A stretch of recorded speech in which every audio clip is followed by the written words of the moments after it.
Live from the Business Radio X studio inside Renaissance Bank, the bank that specializes in understanding you. It's time for North Fulton Business Radio. And hello again, everyone. Welcome to yet another edition of North Fulton Business Radio. I'm John Ray, and we are still virtual. We're not in our normal spot in our studio inside Renaissance Bank, but hopefully we'll be back relatively soon. But in the meantime, the folks at Renaissance continue to serve small businesses and do that well. And we've got our own experience with that. And if you're looking for a more personalized home for your small business, check them out. The branches are still closed to walk-ins, but you can make an appointment and go visit them in the branch. And of course, the drive-throughs are always open, and they can actually open accounts in the drive-through, believe it or not. So call your friendly Renaissance banker or go to renaissancebank.com and check them out there. Renaissance Bank, understanding you, member FDIC. And now we've got two great guests. We've got Melanie McGriff from Kids Creek Therapy and Bradley Carroll from Frazier Deeter, a great CPA firm. But first I want to start with Melanie McGriff, and she's an owner and speech pathologist with Kids Creek Therapy. Melanie, welcome. Hey, John. Thank you. Great to have you on. And I appreciate you having me. Yeah, it's and I can already tell you do some awesome work, but tell folks how you serve the community. Thank you so much. Sure. So Kids Creek has been in serving the children and families of North Atlanta.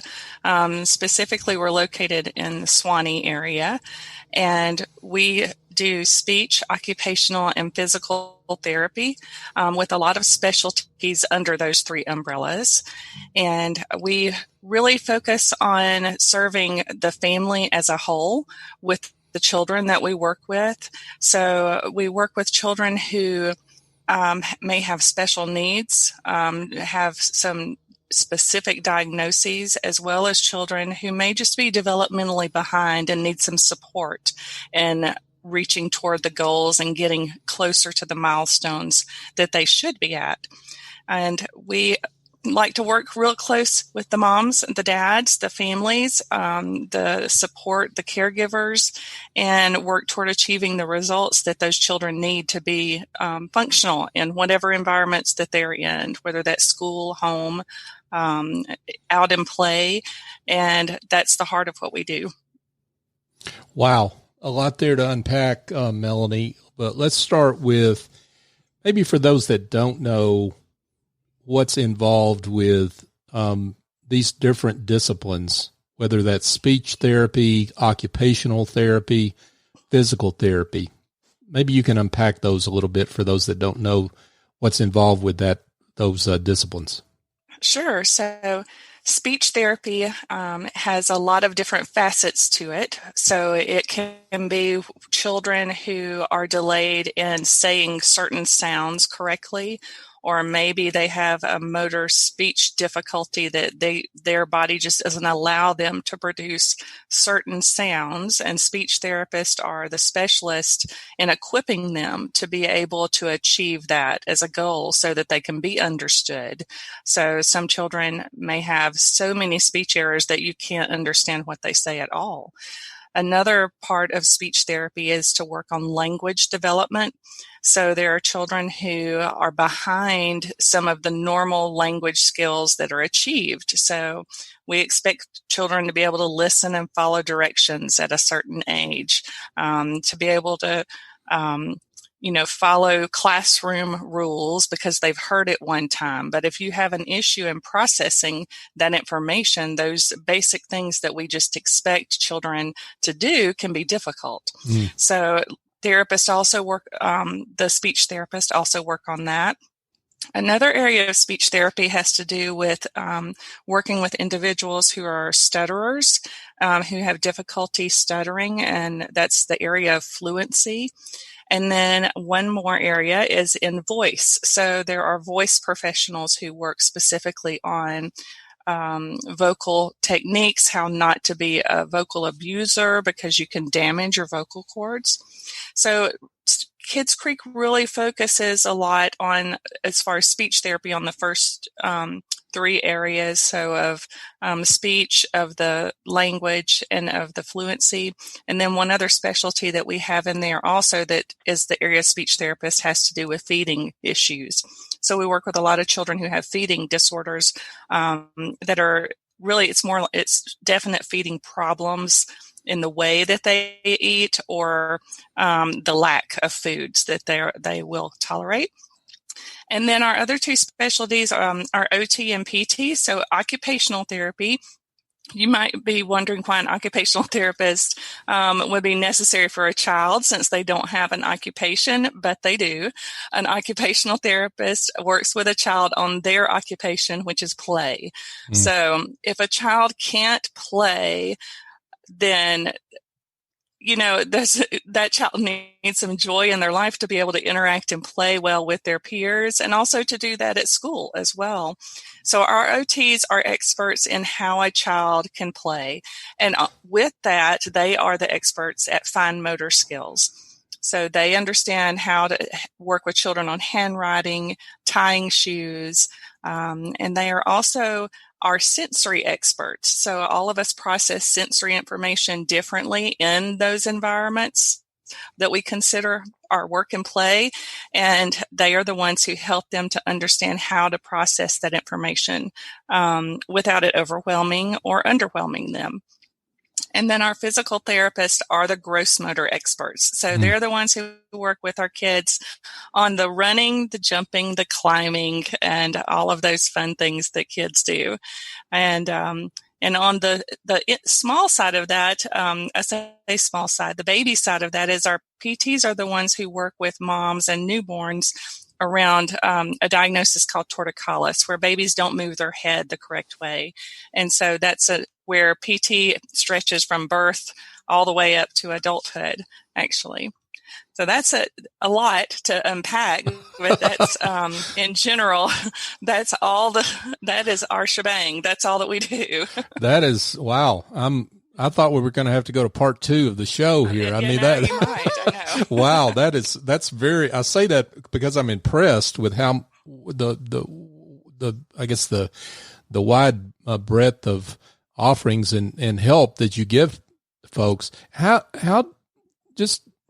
I know this is a long answer to and could be different for all the different issues that you discussed. How do I know when I need to engage you versus, hey, my child is just a little bit behind, right? Or maybe just, lagging in a few areas. I mean, how do I know? Do I get referred by a physician, or how does that work? Oh, that's a great question. So a lot of our patients do come to see us as a result of having talked to their pediatrician at their child's well visits. And pediatricians go through a checklist of developmental milestones to check with the parent to see kind of where their kids are in the development. A lot of times, though, we have moms who call and go, you know what, my mom gut is telling me something's not right. And we try to really encourage those moms to listen to the mom gut and to kind of let us come alongside them and just see, what is it that you're concerned about? Where, let us as the developmental experts tell you where they should be or what they need to be working on. There are a lot of resources, including information on our website about certain developmental milestones children should be reaching at certain ages, and that's a good place to start for parents. The other thing that we've been doing for several years that's been really great, I think, for our community is we do free consultations with parents.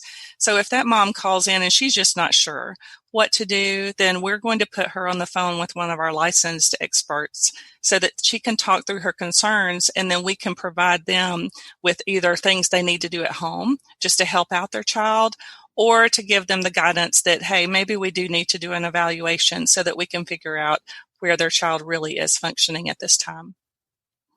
Now, Melanie, you own your practice there, as I understand it, with your husband, Shane. So let's shout out to Shane real quick. Yeah. And yeah.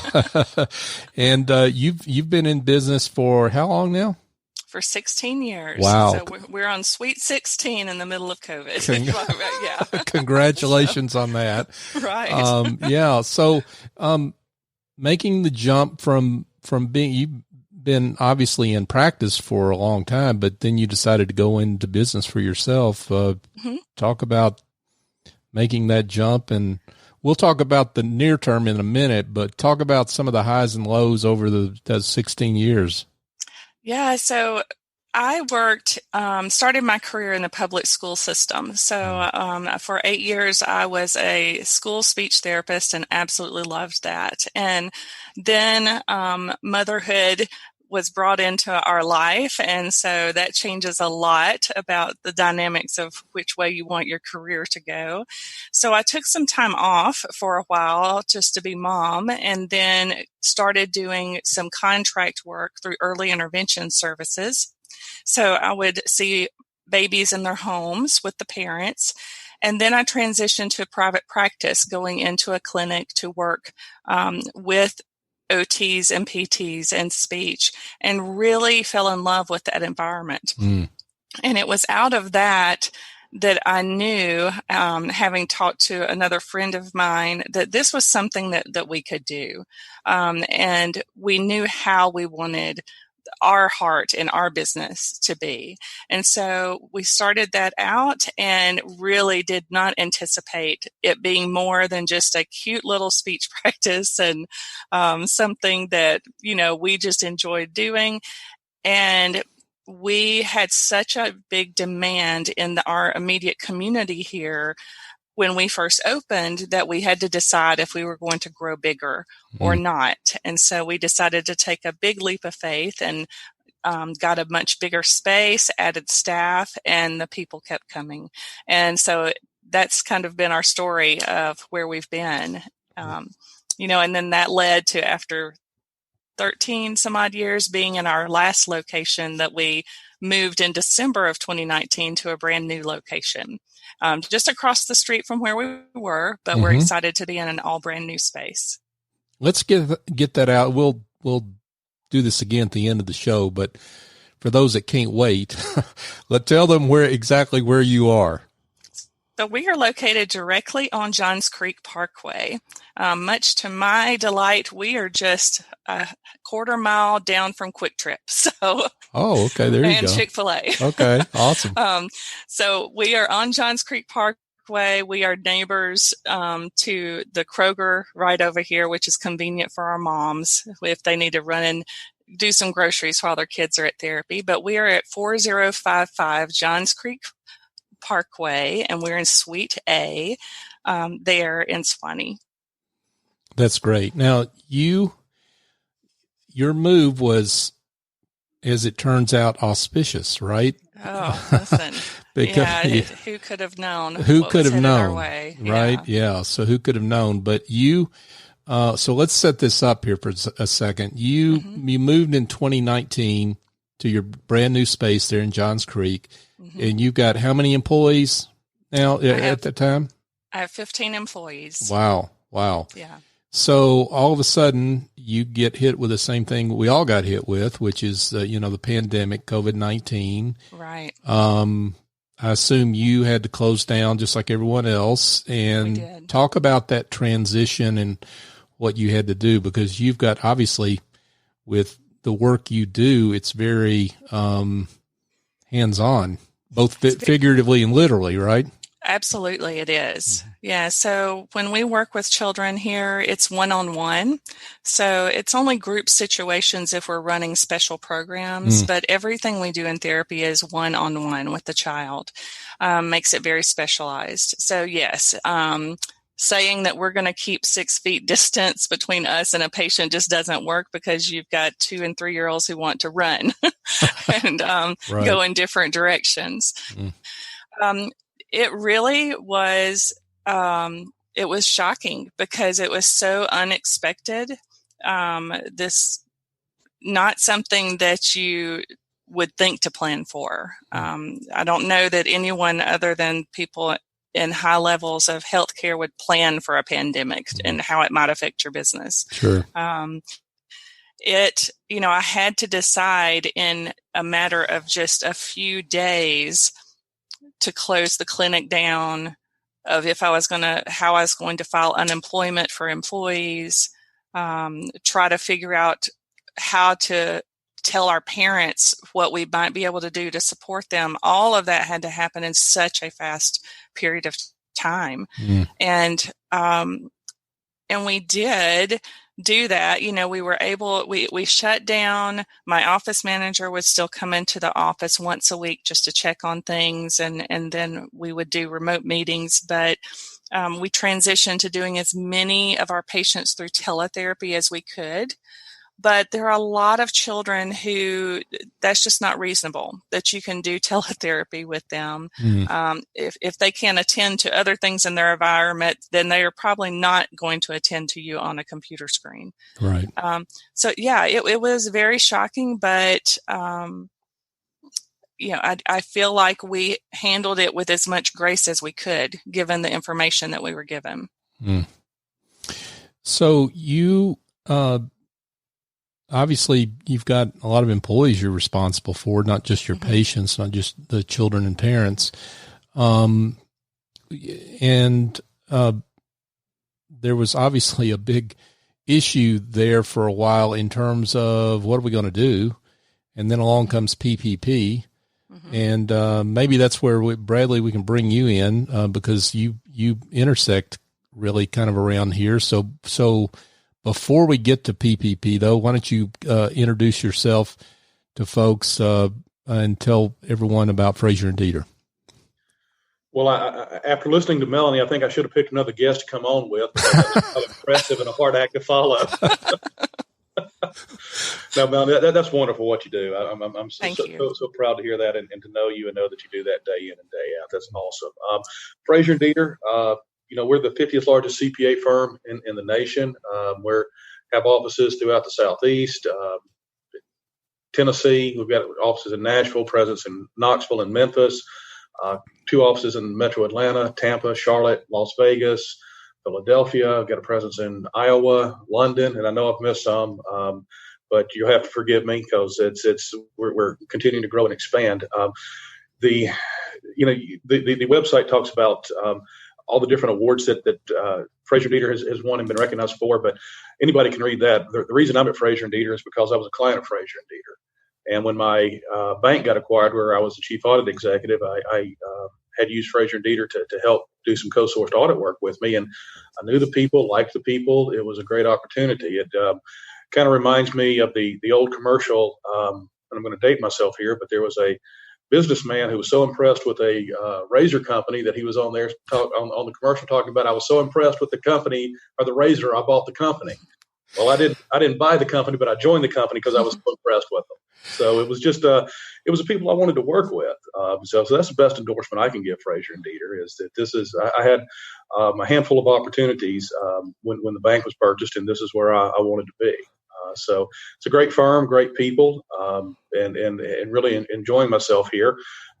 People think CPA firms, they really think 2 things, especially business owners. That's taxes and financial statements. And absolutely, that's where we've got a lot of people throughout our locations doing that. But I'm in our risk advisory group that we call our process, risk, and governance. And I'm the practice lead for our financial institutions practice. So that's how I got into PPP is when we started looking at this back in actually late March, very early April. It was this is something that our clients are going to need to know about. All right. And it was SBA. SBA is financial services. So I was handed the reins and said, run with it, figure it out. Where are we going to be? What are we going to do?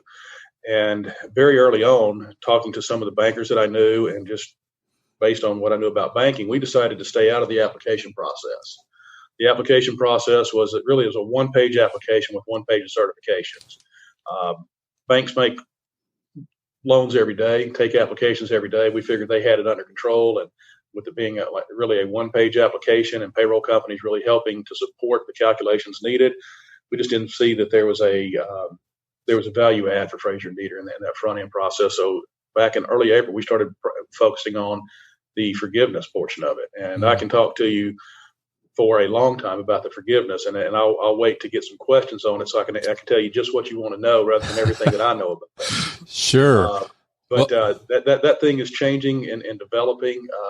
The president signed the PPP Flexibility Act last week, which changed a lot of things for a lot of borrowers. Right.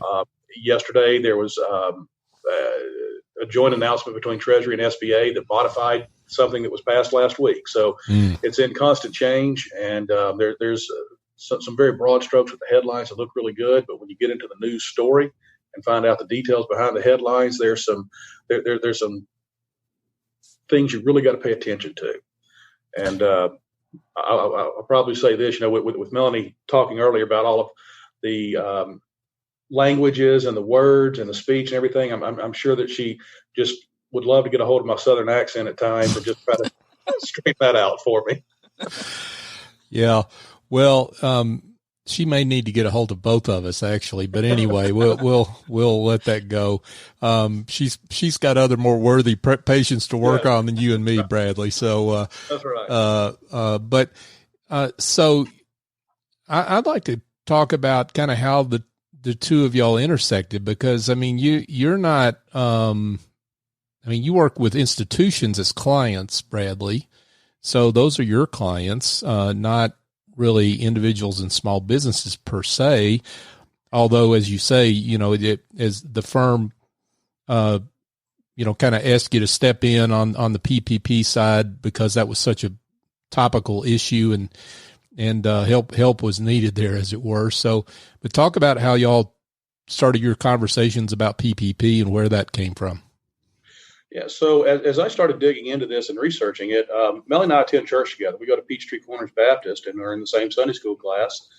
And just thought of her and Shane and reached out and said, "Hey, are y'all following this PPP?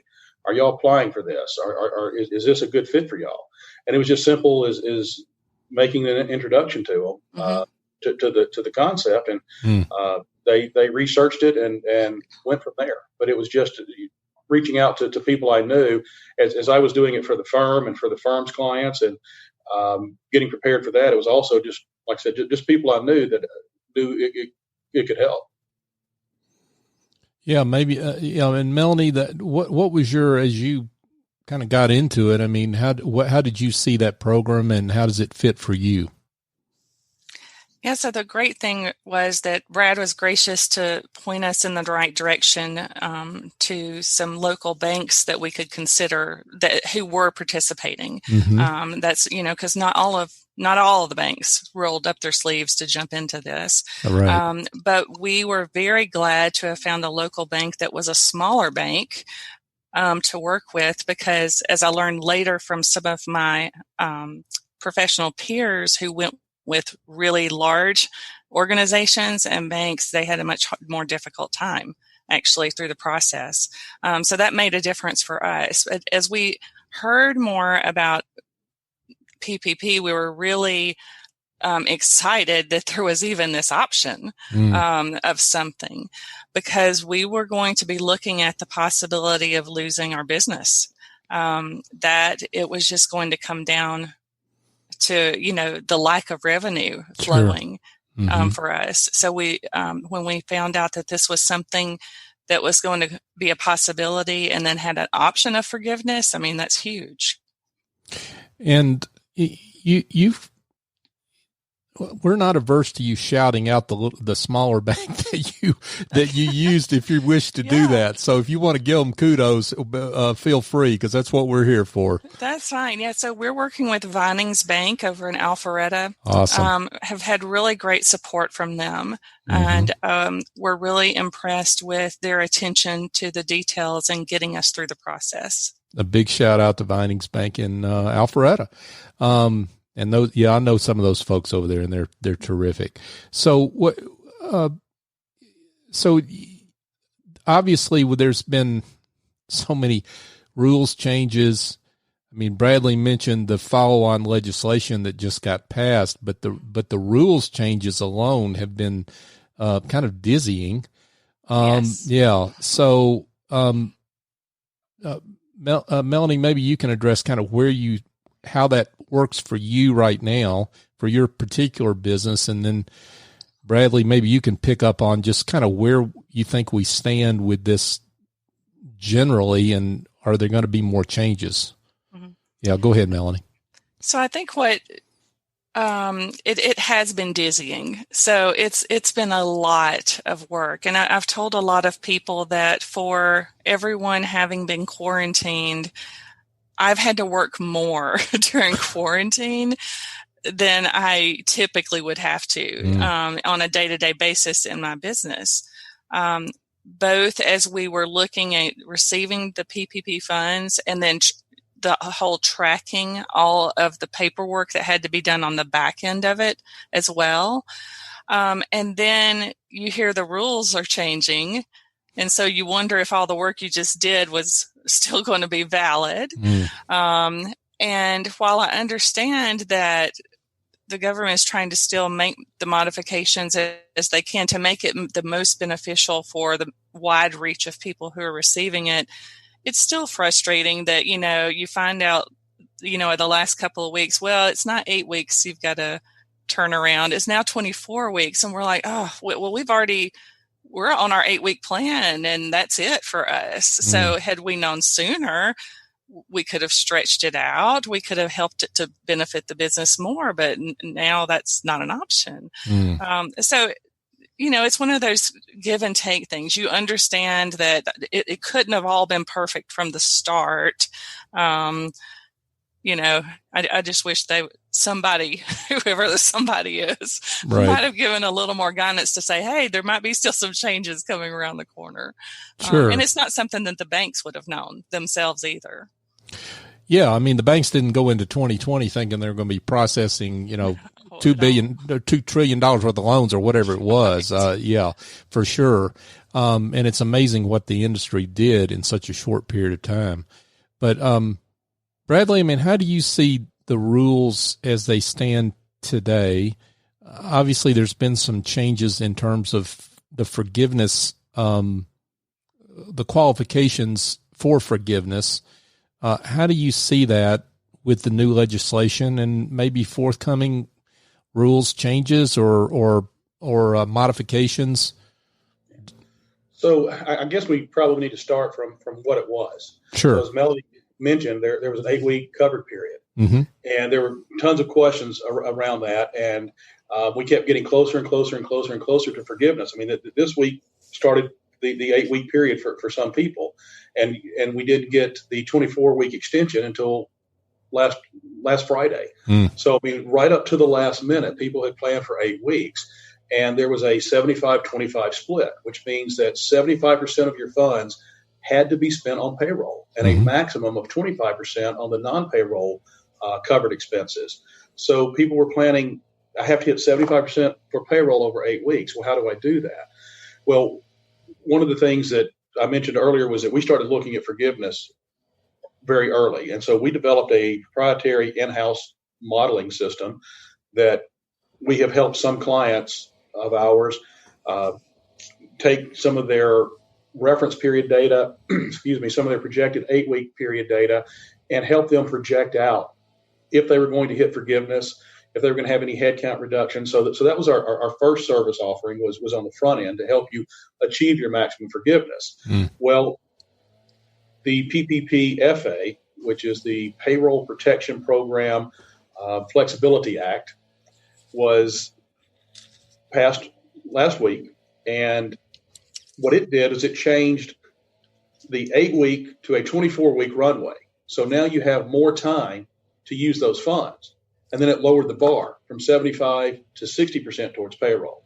So small businesses that may have had high leases, rents, utilities, and low payroll, it now makes it easier for them to achieve forgiveness. It gives them a lower bar and a longer runway. So what we're doing now, we've been on the phone already this week with some of our clients, changing their model for them because they're asking us, should I stay with 8 weeks or should I do the 24 weeks? So we've been changing the model to show where they were at 8 weeks, 25, 75, as opposed to 24 weeks at 40, 60. So we're still actively doing the modeling for them. And there's a couple of other significant changes that have come out. The headcount reduction was the big hurdle everyone was trying to get over because people had some furloughed employees. Mm-hmm. Well, previously, the guidance came out and said that if you had someone who was terminated for cause, that headcount reduction won't count against you. If you have someone who voluntarily left, that headcount reduction will not count against you. They also said that if you make a qualified written offer to a furloughed employee and they refuse to come back to work, that headcount will be deemed to have been restored. So with the PPPFA, they kept all of those, but gave you a few more. So in Melanie's case, would be a great example. If you have someone who has specialized skill sets, and that skill set is needed, that training is needed to do the job, and that person that you furloughed can't or won't come back, and you can't find someone else with that specialized skill set, then that headcount reduction will not count against you. Now, a lot of our restaurant clients we've been talking to, that this next really affects them, was that if you can document that your business operations cannot return to their pre-pandemic level, which is defined as 215. So if you cannot restore your business operations back to as they were as of 215 of 2020 because of governmental shutdown orders, then your headcount reduction also will not count against you, and it will not lower your forgiveness. So those were two very large additions to the headcount, which is what was giving most people the trouble. They may get 75% forgiveness, but they had headcount reduction, so they weren't getting full forgiveness. Like I said, so now you've got a couple of more items that you work around the headcount reduction. You've got a longer runway and a lower bar. So it has been incredibly favorable to the borrower. One thing that is surprising is that the maximum amount that any one individual could get for the covered period and have it forgiven was $15,385 in payroll. It's not a magic number. That's a $100,000 cap that you had on your application divided by 52 weeks times 8. So that correlates to the 2 months of payroll that you calculated on your application. Even though they've taken it from 8 weeks or roughly 2 months out to 24 weeks, they have not increased the $15,385. So that is still the maximum amount that you can pay any one individual. You just have a longer time to pay them. So there may be there's a lot of concern about that, disappointment about that. So who knows what tomorrow brings with this? The rules are changing. When they change very quickly. But it seems like a lot of times the guidance is right up until the last minute. I mean, the application for the loans didn't come out until 2 days before they were to start taking the loan applications. So it's just been definitely playing from behind with all of this. And so we're keeping up with it. We have a newsletter that goes out. We've got a dedicated web page to PPP and all updates and FAQs at FrazierDeeter.com, so that it's helping to keep people informed. The second offering with PPP that Frazier Deeter has is an attestation function.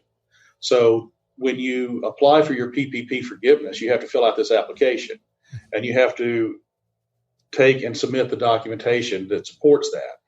Well, the bank basically has to do a loan covenant test, a loan review of this.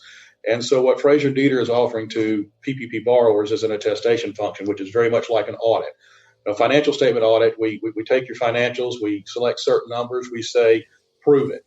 And so you provide us with the proof. We dig through that to get a comfort level that this is the right number, and then we go to the next number. And we're taking the same approach with the PPP application.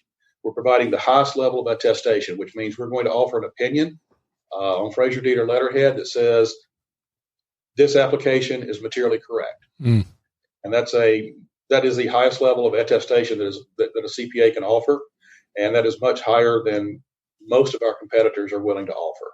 So that we believe that's going to give Melanie, as the borrower, a very good feeling before she signs her name on that application that this is correct.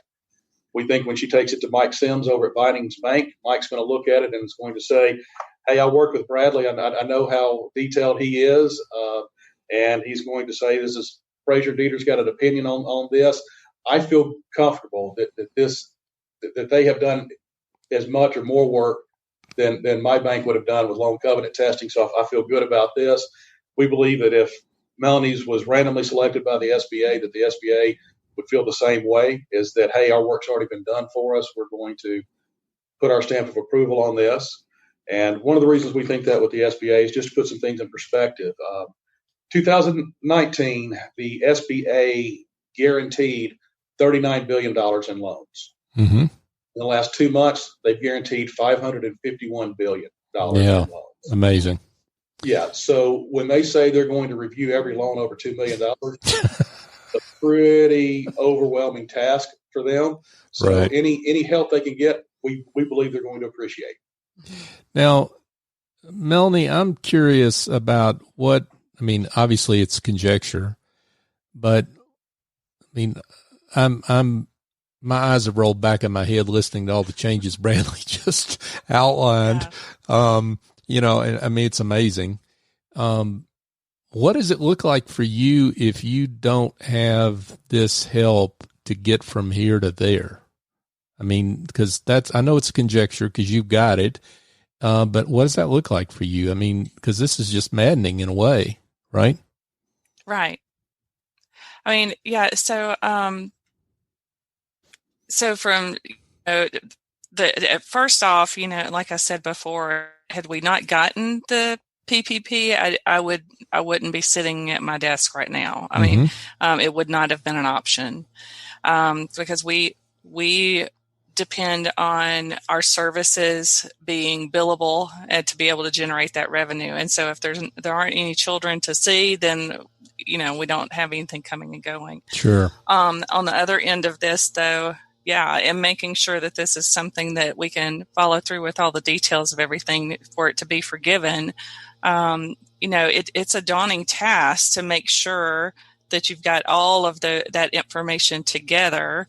It requires a lot of extra work on that end of it also to make sure that you're going to meet that finish line, so to speak, that you're looking toward and hoping that that's going to be forgiven. Because the last thing you want as a small business owner at the end of the day is to end up with a whole lot more debt in this process. Right.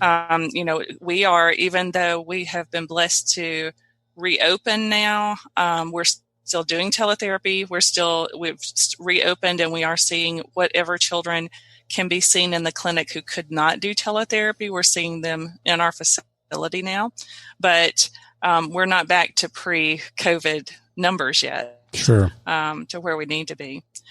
So there's still business, recovery we've got to do. Yeah, and let me say something right here. Melanie please. About a lot of debt. I want to remind borrowers that forgiveness is the goal for PPP funds, but if you don't get full forgiveness, don't panic. It's 1% loan. Mm-hmm. And while it's not free money like forgiveness is, it's cheap money. Sure. So, there's always strings attached. So even after the forgiveness period, if you keep the loan, it's still part of the PPP and you still have to spend it according to program guidelines. Mm-hmm. So you still have restrictions on that loan on how it's spent, but it's cheap money. It's not the end of the world. And if you don't want the loan, you can prepay it with no prepayment penalty. So you can pay it back at any time, and there's no charge for early payment on that. So just, it's not the end of the world if it's not full forgiveness. And this is where having an advisor like Frazier and Deeter helps clear all that up, right? And it helps, first of all, bring calm to, and assurance in whatever decision you make, but knowing you're making decisions based on the latest and best information and experience that y'all bring to the table for your clients. Yep. Yeah. Well, this has been great. And, there's, I think the moral of the story is, when you're in Sunday school, listen to the person sitting next to you, not just the teacher, right? So, because they've got something to say and to help each other. So this has been awesome. No, there's lots of great lessons here, but I want to make sure that that folks that want to reach out to both of you in some way for your respective services know where to go. So, Melanie, maybe you can start and tell folks how to be in touch if they'd like to know more about Kids Creek Therapy. Sure. If you'd like to check out our website, that is kidscreektherapy.com. Our phone number that you can reach our office is 770-888-5221. And then you can email us at info@kidscreektherapy.com, or you can email me directly with my first initial and my last name, M. McGriff, at kidscreektherapy.com. Awesome. Bradley. Yeah, FrazierDeeter.com. That's FrazierDeeter.com. We have been so involved in PPP. In order to keep my email straight, we set up a specific email account, ppp.info@FrazierDeeter.com. So that's one way to reach me and the PPP team. We know what it's specifically about when it comes to that email address. And so either myself or somebody on our PPP team will get back to you and talk you through what our services are and what your situation is. And particularly the PPP forgiveness tool you mentioned that's proprietary that y'all have developed for your clients. And that's one key point people might be interested in, right? That and the attestation service, getting that opinion right on their loan application. Because like I said, the banks we've talked to are thrilled to have this service, especially that level of attestation. And again, I like to give perspective. The banks were pretty overwhelmed with the original application, and it was a 1-page application and 1 page of certifications. Mm-hmm. The forgiveness application is 11 pages long. Right.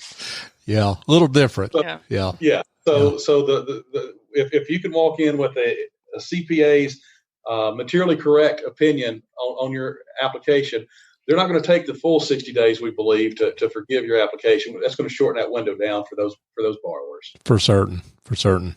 Wow. Well, this has been great. Melanie McGriff, owner of Kids Creek Therapy, Bradley Carroll, who's principal at Frazier Deeter. Thanks to both of you for being with us.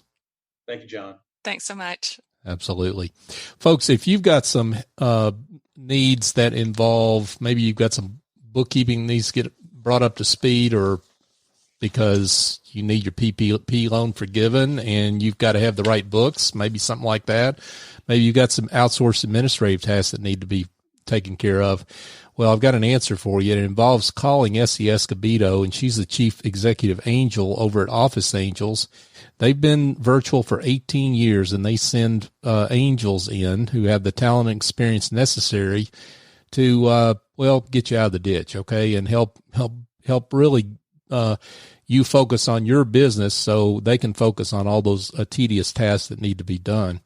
I know Essie personally. She does a great work. She does work for me, so she's awesome. 770-442-9246 is her phone number, or go to officeangels.us. And just a reminder, you can find this show at northfultonbusinessradio.com. But better than that, when you're now on the run and we're able to get out of our homes, you can go to your favorite podcast app, and that might be Apple, Google, Stitcher, TuneIn, Spotify, iHeartRadio. I could go on, but just search for North Fulton Business Radio, and you'll find us there. And give us a nice review if you would. It helps us get the word out on great business leaders like Melanie and Bradley. So for my guest, Melanie McGriff and Bradley Carroll, I'm John Ray. Join us next time here on North Fulton Business Radio.